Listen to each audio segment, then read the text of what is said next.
down and the kids were like, the guys were like pushing him and he was throwing rocks at him. And I hollered at him, leave him alone, you little punks. On July 23, 2022, a fearless bystander recorded the vicious murder of Brandon York, a homeless man gunned down in broad daylight in Farmington, New Mexico. Brandon was shot 9 times before his killer fled, but justice was in swift pursuit. The brave witness stepped forward, igniting a citywide manhunt as detectives raced to uncover what sparked this horrendous homicide. And then he starts picking up rocks. You're picking up rocks, you're throwing rocks at me, okay? And I started putting my head down like that. And then that's whenever I went ahead and I tried to go for his kneecaps to immobilize it. And now, the case hinges on the question, will the bold actions of this spectator be enough to seal the killer's fate?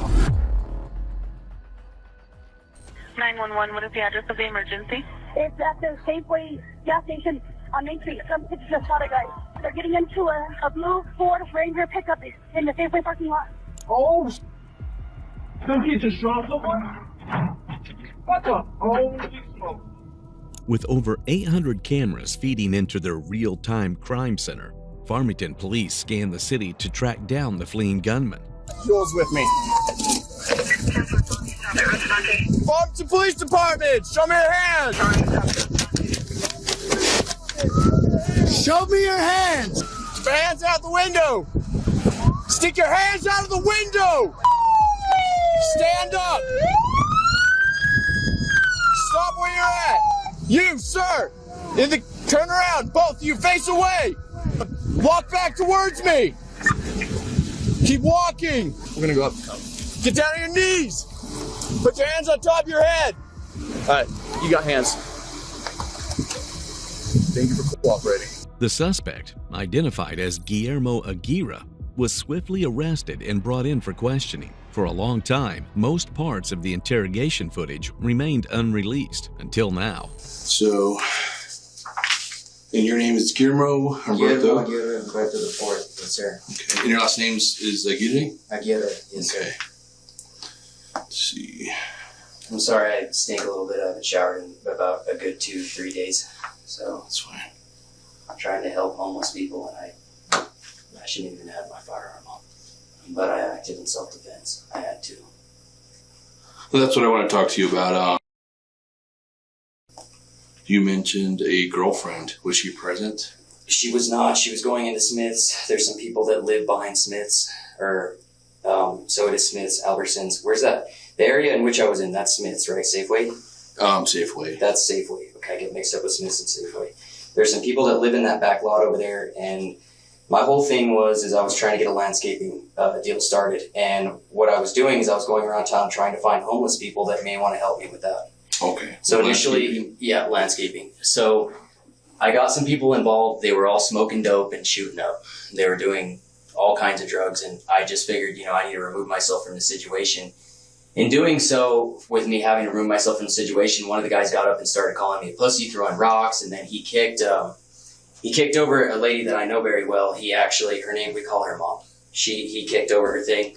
Then he started picking up rocks and throwing it at me. And, first of all, I should have been holding my gun like that instead of like that, because that makes it look very bad. But I just told him, you need to leave now, because he started. And the whole thing is I wasn't trying to hold him up. I wasn't trying to freak him out. I was just trying to get him to stop, but he was high on drugs. So he kept picking up rocks and throwing them at me. So as soon as that rock hit me in the back of the head, okay, I felt fear for my life. And that was an instant when I tried to go for his kneecaps to get him to go down, and I was going to call dispatch. But then what ended up happening is I shot him, and then he got up, and then he started saying he has a gun, and then he started reaching for something, and that was in the instant where I just unloaded on him. At the crime scene, investigators documented the extent of Brandon's injuries in chilling detail. He was struck 5 times in the upper back, with bullets tearing through muscle and bone. 2 rounds shattered into his left leg, disabling his ability to stand or flee. Additional shots pierced both arms, leaving defensive wounds that suggested he had no chance to shield himself. Okay, sir, are you okay? Are you okay? Medics 1018. No, it does not appear to be breathing. I'm right at the entrance to Safeway by the gas pumps. Medics 1018, please. Multiple gunshot wounds. And I would have never done anything like that. Let's kind of slow down. I know you're giving a whole lot of information, which is what I definitely need. Okay, you need me to go slower. Yeah, so what's your girlfriend's name? My girlfriend's name is Mackenzie. My girlfriend's name is Mackenzie. Of course, so Mackenzie wasn't involved. She was inside of Safeway. She came out to the truck with Gatorade and Pepsi, which is I was going to take it to the homeless people in the back. Okay. So who was present? Okay, so Mackenzie Woodworth was not present. Okay. She had nothing to do with it. Not present. She was not present, no.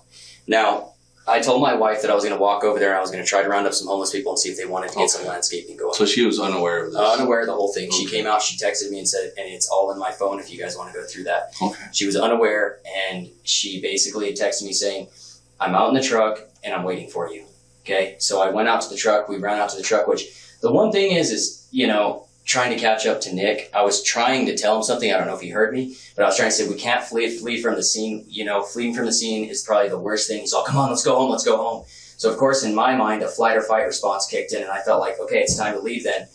You know, but then again, we should have stayed at the scene as it was, and then we could have handled it there instead. And then, I mean, it probably would have made the case look a lot better than it's looking right now. Because fleeing from the scene is a bad idea. And I know that because I'm working on my GED to become part of Farmington PD, but I don't know how that's going to look now. Guillermo was already on the police radar, wanted in connection with a prior incident where he allegedly pointed a gun at another vehicle. Yet his primary concern was whether the incident would jeopardize his hopes of joining the police force. He insists he acted in self-defense, but his excessive detail and constant talking raised red flags, often a sign of overcompensation to make a story sound believable. And he didn't stop there. He staged the events to try to manipulate the truth. Did this happen out in the parking lot? The altercation with the firearm? Yeah. Yes, it did. So you haven't been to the scene? I have not been to this scene. I just want to identify people I need to talk. Go back and round up. Here's a marker. Let's do this. So here is this huge building complex. You know, you got Best Buy, Petco, that clothing store, and then Safeway. Okay. And then we have we have this restaurant here. Okay. And then you have... So where's Safeway at? Safeway would be right here. Okay, so in the parking lot, this is where I was parked. Okay. You were parked here. It's parked here. Okay. Now let's go up here. Okay. In the back? Just draw a square right there. Yeah. Okay. Now there's a square, that location, there's a hole in the fence in the back. You're going to find a couple holes in the fence. Okay. You go through that back area. You go up in there, there's a foresty area. You go all the way back there. That's where you're going to find Mom. That's where you're going to round up all these people. Okay. But I'm pretty sure they're going to be fled before y'all get to them. Where did the shooting happen? Okay, so the shooting in the parking lot. So if my truck is right here, this is the outlet, right? Yep. That goes in the street. To the main street, yes. The shooting happened in this vicinity. Oh, okay. Just right here, right off the main street. Now, me and Nick walked from the truck all the way over there to see if we could get these homeless people to start working. Okay. And that was my whole thing. We were walking over. I had my firearm with me and I had my taser on me. Okay. Now, initially, I knew what I was getting into. I just had a bad feeling with the whole situation. So we walked into here, and there was a group of people here, obviously panhandling. The stop sign's right there, okay? Now, there was an individual that was laying down right here, okay? And that individual, native man, he was really high on drugs or whatever. So he was threatening this lady that was right here. As far as I know, he was threatening, and I just had got there, okay? Okay. Didn't know anything. The guy I shot, okay, was threatening to hurt somebody, or they were telling him he needed to leave because he was being disrespectful and a bunch of other things. So as soon as that happened, Ronald said, okay, you're going to have to tell that guy to leave. Okay, so I just got up and I said, look, Nick, I got to go, okay? I told Nick, he's all, no, you're going to stay with me, okay? Obviously, I stayed, okay, and I was just like, well, let's tell him to leave. Guillermo insists he feared for his life, despite being armed with both a gun and a taser and having a friend by his side in public. Unlike most suspects who remain still and quiet, his restless body language and reenactment spoke louder than his words. His constant repetition of the same story suggested desperation, as he seems to be more focused on convincing the detectives of his innocence than to tell the truth. But what he doesn't realize is that his story is soon to collapse under the weight of damning evidence. So he started yelling at me, and he started calling us just all kinds of stuff, and he was high on drugs. So at first my plan was to walk back to the truck and call dispatch, but then I knew that Ron was there and Mom was there, and I know they do drugs, okay? So I didn't want to get them involved in that because they're junkies as is. They don't have a life. Okay. I'm trying to help them out. Now, as soon as that happened, this individual starts throwing rocks at me, picking up piles of rocks and throwing them at me. And I had 2 or 3 that hit me in the back of the head. As soon as he started throwing projectiles at me, you know, he hit me in the back of the head, and then he started to reach for something. Okay, and in any type of footage, you know, I swear I saw him reach. As soon as he reached for something, I did pull my gun out, and I did have it pointed at him. You know, or generally just pointed at him, get him to leave, say, you need to leave right now, because, you know, sense of, I didn't know if he had a firearm. I don't think he did. There's no reason he should have had one, but I was fearing for my life, you know. So as soon as I just saw him picking up rocks and all this, then that's when I discharged rounds. Okay. And the whole thing that bothers me is that I was trying to go for his kneecaps, but he didn't do a damn, you know, I should have left at that point as soon as I discharged rounds, but it just, leaving, I should have stayed at the scene, period. I just didn't know how in the hell to handle it, you know. Sure. So then he started he was already on the ground. I should have let him be, but then I unloaded my magazine. I didn't know what to do. Okay. I had no intentions to hurt him. I had no intentions to do anything to him. I did not know who the individual was. I just knew that he was being crazy. He was kicking stuff around. He's throwing rocks. Honestly, if I had an air taser on me, it would have been better, but obviously I'm not a police officer, so I don't have anything like that. OC, nothing. Right. I did not handle it in a proper way, so, you know, I feel like I'm going to be going to prison now because of the way that I handled that situation. Guillermo's self-defense claim crumbled the moment detectives discovered that Brandon was unarmed and defenseless. Guillermo's remarks about the homeless, calling them junkies and dismissing their lives as worthless, exposed a condescension and a disturbing lack of regard for human life, insisting he was just trying to help them out. He speaks with a twisted sense of superiority, as if casting himself as some kind of higher power. Throughout the interrogation, Guillermo showed no genuine emotion or remorse, and the longer he talked, the more his words peeled back the mask, exposing his true character. Guillermo holds tight to his self-defense story, but detectives will soon uncover the one thing he cannot deny. From what you remember, I need to place people at that corner. Okay. So Mom and Ronald were there, Nicholas was there. Yes, sir. And this guy was throwing rocks. Who did he throw rocks at? He threw rocks at me and Nicholas was peacefully trying to get him to leave, and I was peacefully trying to get him to leave. As soon as I pointed my firearm at him, I said, look, you need to leave now. I felt threatened for my life, okay? So I pointed my firearm at him, okay, and I wasn't holding it properly, okay, but I felt threatened. And I thought he was going to walk away. He didn't walk away. He continued to aggress. And the whole thing is with me is I didn't know if he was going to chase me down. I didn't know if he's going to come. He's older than me. He's older than Nick. I didn't know if he's going to chase us down. I had no idea what was going to go on. So I used my firearm in self-defense. I had to do what I had to do, and, you know, I've lived with an alcoholic father for years. I've had to deal with stuff like that before. Now, in the case that I've never discharged around anybody, this is the first time that I've ever had to use my gun for, you know, self-defense, and I should have never had it on me. Because I've seen cases like this. You know, I watch Blue Activity all the time. I've seen cases like this where the guy that acts in self-defense is the one who goes to prison, and plus, I don't even know if that guy is dead. He says, well, you said I have a gun. Yeah, very true. And then you described him after throwing the rocks that he put his hand behind his back, what you were just demonstrating. I went for the kneecaps, he went like that, and I thought he was going to grab a firearm, so I just unloaded. But the way that I did it is I went like that. Okay. Okay, because I didn't know. How close were you to him? Okay, so it's a small room. Okay. Yeah. So is it a greater distance in this? Yeah. So you're kicking. Okay, so he kicks a bluish tub, and then he starts picking up rocks. You're picking up rocks. You're throwing rocks at me. Okay, and I started putting my head down like that, and he picks up another pile and he threw it at me, and then I just went like that. And then that's whenever I went ahead and I tried to go for his kneecaps to immobilize him. Okay, and it didn't work as well. He went like that, you know, and he's like, what's that? That's a gun? So he's high as drugs, you know, obviously anybody sees a gun, they're going to run, you know, but everybody was just calm about the whole situation. So first I was about to just put it away and start running, but then I felt like he was going to get up. So then what I did was I just continued to unload on him. And what was the second time, what was his body position? His body position? Yeah. You just put him on his knees. I put him on his knees. Okay. And I didn't know what he was going to do, if he was going to get up and chase after me. I don't know.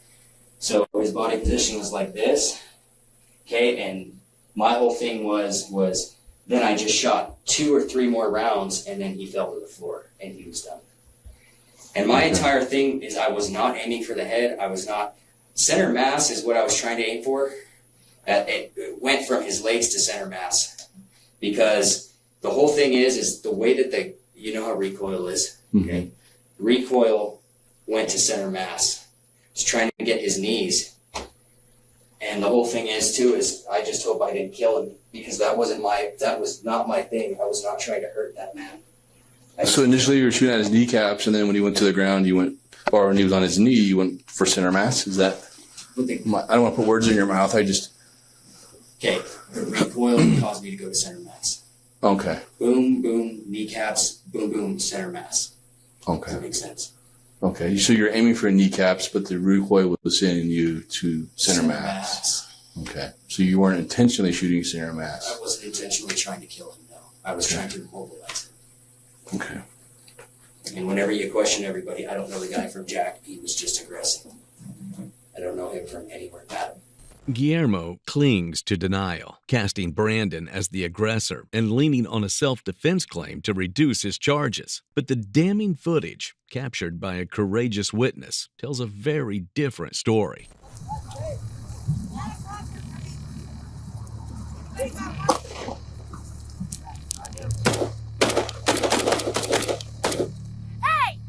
I got you on video! So, like I said, I'm Detective Mµrder. So what can you tell me? What happened? So I was pulling to Chomos, and I pulled in from the turning lane here, and I heard this gentleman. I don't know his name. Okay, so hold on. You were coming from on Main Street? Yeah. And I turned eastbound? in Okay. And I heard the gentleman here tell him, "Leave me alone, you punks, I'm gonna slap me." And I just continued on my way, went and parked over in the red Toyota that's sitting over there in Chomos. And I got down, and the guys were pushing him, and he was throwing rocks at him. And I hollered, "Leave him alone, you little punks." And it wasn't stopping, so I pulled out my phone and started recording. And when I was walking towards them with the phone recording, the kid pulled out the gun. What was the kid wearing, the one that shot? I don't even know what the clothes were like. Okay. I mean, he's in the video. Okay. But I just know he had a ball cap on, and he had long, shaggy hair. The one that done the shooting. Okay. The video shows Guillermo firing at Brandon, who collapsed instantly, only for Guillermo to unleash another 8 to 9 rounds. When a witness screamed that she was recording, Guillermo dismissed her with a callous, "Good for you." Investigators later recovered multiple shell casings, but no weapon was found on or near Brandon. The cell phone footage shattered Guillermo's self-defense claim, revealing an unprovoked escalation of violence. Brandon's empty hands and a defensive posture made clear he posed no threat. Armed with this evidence, detectives pressed Guillermo once again, offering him one last chance to tell the truth before confronting him with the facts that will seal his fate. You said that you mentioned about the gun thing. When did that happen? The gun happened, I'm pretty sure, after he kicked it, okay? I wish I could give you a whole... Okay. Once you see the video, you will see everything. Okay. If the street lights are recording, business is recording, you guys do a full investigation, which I'm sure you will see all angles of what happened. Okay. But I'm going to give you the best of what happened. I'm not trying to lie to you in any way, shape, or form. So the guy kicks it, okay? Okay. Flies past, okay? Picks up gravel, starts throwing it, okay? This was in the time, I had told him to leave. I said, "Look, you need to leave now," okay? At what point did you get your gun out? Is the main key? I got my firearm out as soon as, I got my firearm out as soon as he started rolling into threats. Started to get crazy, kicking, throwing, just all kinds of stuff. That's when I had my firearm out. I pointed at him and I said, "Look, you need to leave. You need to leave now." Okay, because I felt like my life was in danger. I was protecting everyone else around me, but at the same time, I was protecting myself. And this guy here was just kicking gravel? Just acting crazy. He was high, drunk. I don't even know what he was on. It had to have been methamphetamine because he wasn't scared of the firearm. He's all, "You're this and that." And as soon as that happened, I brought it down from center mass to the kneecaps. I fired at the kneecaps. That'll be in the recording. You'll see that. Fired at the kneecaps. That's whenever he did that. And he's like, "What's that, a gun? This and that." And it's insane to me because everybody would react completely differently when they see a firearm. I was trying to defuse the situation, but I did it wrong. Period. should never bring a firearm out unless the aggressor has a firearm. But then again, you never know if they have a firearm. That's why I'm saying reaching for something. As soon as his legs went down, I could have swore I seen him for reaching, okay? Reaching for something in his back pockets. And that's when I continued to just let it out, you know, because I did not have any, yeah, I didn't know if he had something on him. I didn't know if the individual was going to get back up, because people on meth, they could take a lot, you know, they could take a beating. So I didn't know if he's going to get back up, try to get me, pull me down, take my firearm, and then start shooting everybody else.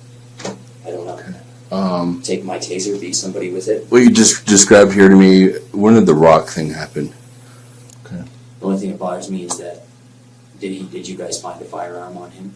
No. No firearm. No. And then like we saw the video. I saw a video, and was it how I explained it? Or was it it shows him throwing a rock at you. not a rock, a good chunk of rocks. Okay. I just saw like a single rock that he threw, and then I saw you had your gun behind you. Yes, sir. And it shows when you shot him in the leg and he went down. Yes, sir. But right after that, we just hear pop, pop, pop, pop, pop, like just you unloaded on him. So with the positioning of the rounds, they were all mostly on one side of his body.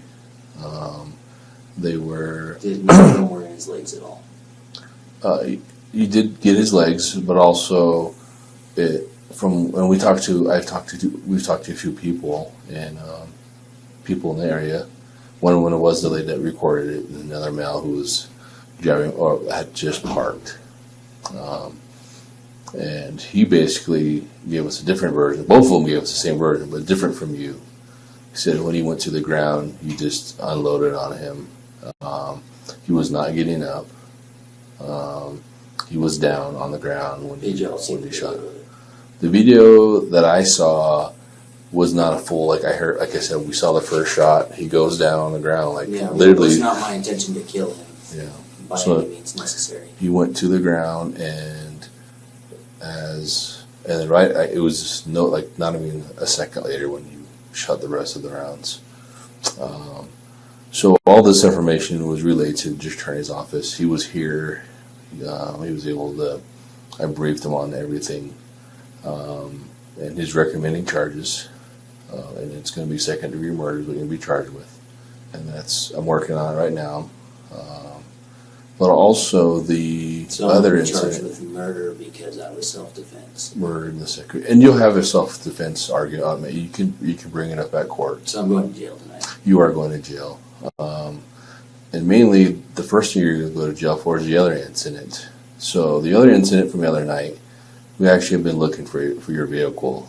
The footage reveals an atrocious overkill. Guillermo kept firing even after Brandon collapsed, leaving no doubt that his actions were deliberate. The witness's heroic act became the key that secured justice. But was it a rash act in the heat of the moment, or the cold calculation of a twisted killer preying on the homeless? Guillermo Mµrder was charged with second-degree murder. He pleaded guilty and received a 15-year prison sentence, which as of the upload of this video, he is currently serving at the Lay County Correctional Center in Hobbs, New Mexico.